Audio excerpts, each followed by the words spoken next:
What inspired me to become a stand-up comic is I was really bored with my life. So I challenged myself to grow or change, and I picked 3 things that would scare the life out of me: jumping out of an airplane, writing a rope, stand-up comedy. And doing stand-up was the cheapest and the most accessible to try. So I tried it, and after this, maybe the second time I was ever on stage, I was like, this is what I'm doing for the rest of my life.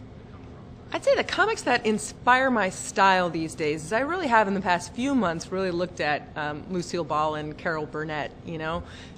They were amazing. And the ones that I look at now, well, Eddie Izzard is a huge one because I love his comedy. He's so smart.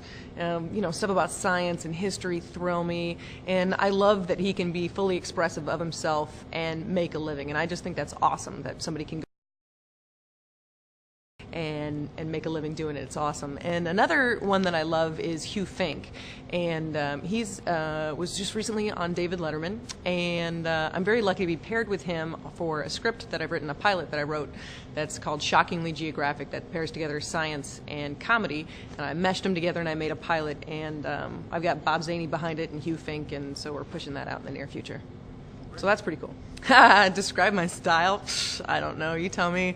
I guess my style is I'm just me, and it works for most people. Most of the stuff that I do is just either autobiographical. It started out a lot about my family, and now it's just a lot of stuff that happens to me.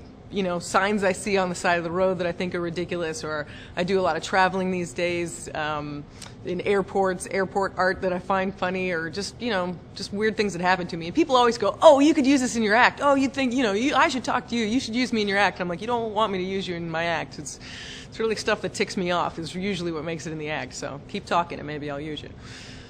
Yeah. On stage tonight, what you can expect is, I would say, just some of my ones that are, as a friend of mine says, bulletproof jokes about family, about stuff that happens to me on the road, about being a single chick, and if they want to see more of what I'm doing on stage, you can always find me at zancomedy.com.